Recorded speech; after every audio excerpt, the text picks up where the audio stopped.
Hello everyone! As you may know, the aviation industry is competitive as many companies strive to dominate the market. But when it comes to manufacturing airplanes, the scenario is quite different. Aircraft builders, Boeing from the US and Airbus from Europe, dominate the industry where their market share sums up to over 90%. So, if you are a small aircraft manufacturer set up in an emerging country without a strong use of cutting-edge technology, is it still possible to thrive? Embraer's path to success and its effort to innovate in niche market might convince you that it is. Today, I'd like to talk to you about the challenges of disruptive innovation, how this approach turned Embraer into one of the largest aviation companies in the world, and how it can be a major breakthrough in your career and in your company. In general, there are several types of innovation. In the book The Dilemma of Innovation, Professor Christensen describes one of the most interesting forms of it, the disruptive innovation.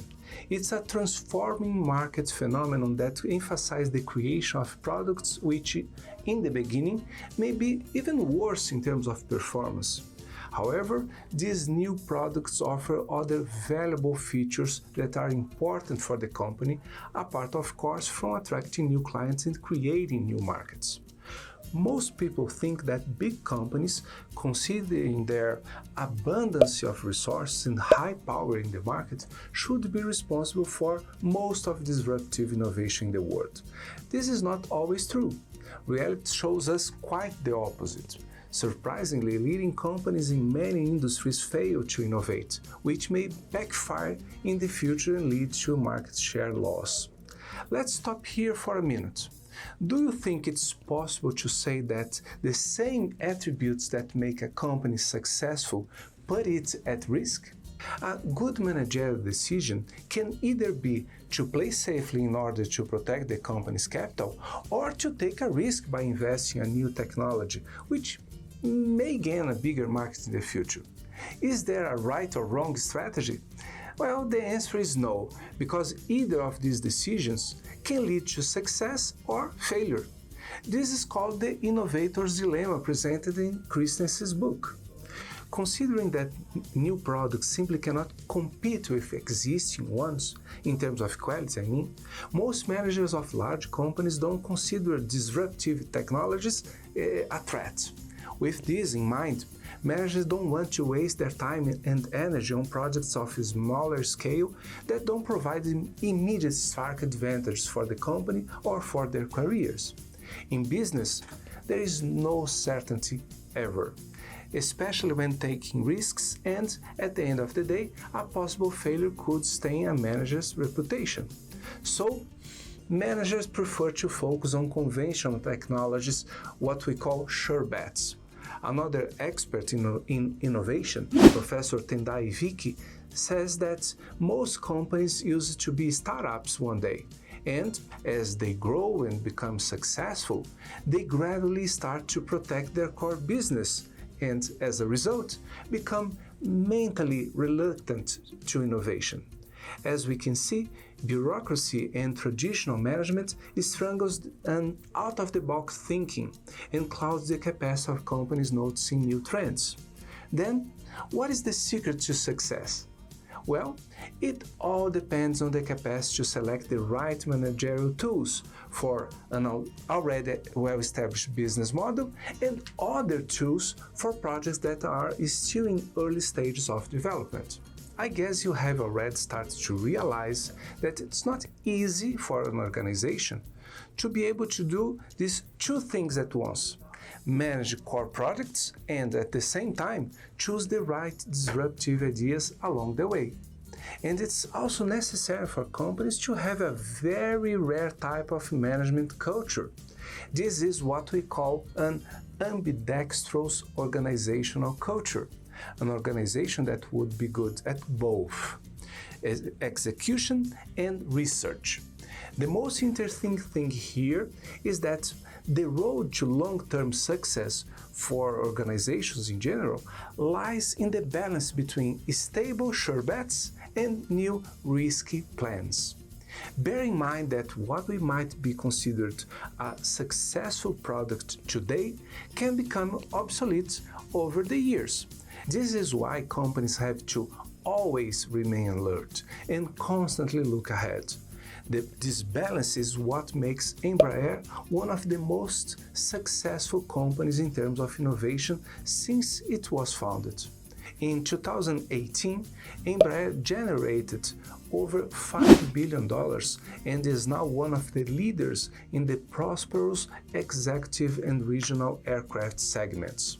In 2019, one of Embraer's programs was awarded the Best Project of the Year by the Project Management Institute. Mr. Gasparot, Director of Technological Development of Embraer, says that the secret is to collaborate with other companies, with universities and startups.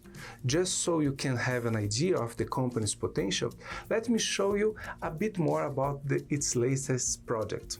Today, Embraer has a partnership with Uber, for example, to develop urban autonomous flying cars. Okay, if this project is a bit too much for you, I'll give you a more grounded example. In partnership with Saab, Embraer is working on the construction and co-development of a military fighter jet in Brazil. Embraer acts in two fronts that correspond to both incremental and disruptive innovation. Incremental innovation identifies key players for the development of products for niche markets.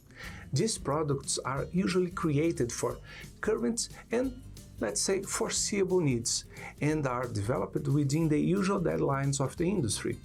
The partnership with Saab to produce military fighter jets fits in as an incremental innovation. Now, about disruptive innovation, Embraer created a new division called Embraer X. This division acts as a radical innovation branch of the company and works on new solutions which are completely different from the rest of its products, aiming to get ahead in the unpredictable future. The flying car is an example of disruptive innovation developed by Embraer, in this case through a partnership with Uber. According to company's plans, a flying car is going to be an electric vehicle with a rechargeable battery and a low cost of takeoff and landing. The plan is to produce a simple design with cheap spare parts and maintenance, and promoting easy access and low noise level. This car and helicopter mix is supposed to fly lower than regular helicopters. The head of Embraer X, Mr. Campello, bets it's going to be an aircraft for the masses. Embraer's case for innovation management perfectly illustrates the concept of an ambidextrous organization. Companies of this type should be excellent both in execution and research.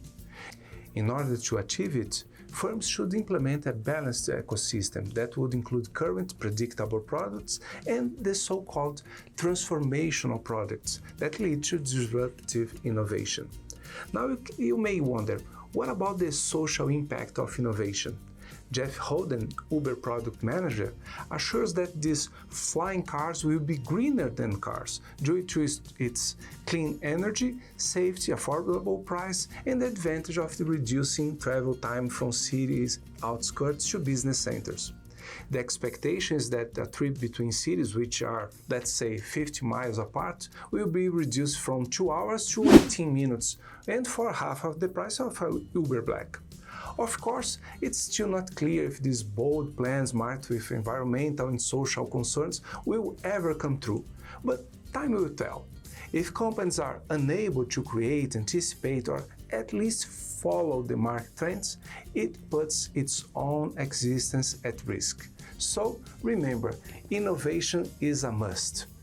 Today, we analyze the issue of innovation in large corporations and try to understand how and why firms can fail if they are unwilling to bring out innovative solutions. Building a true innovation ecosystem is a big challenge, but it's promising.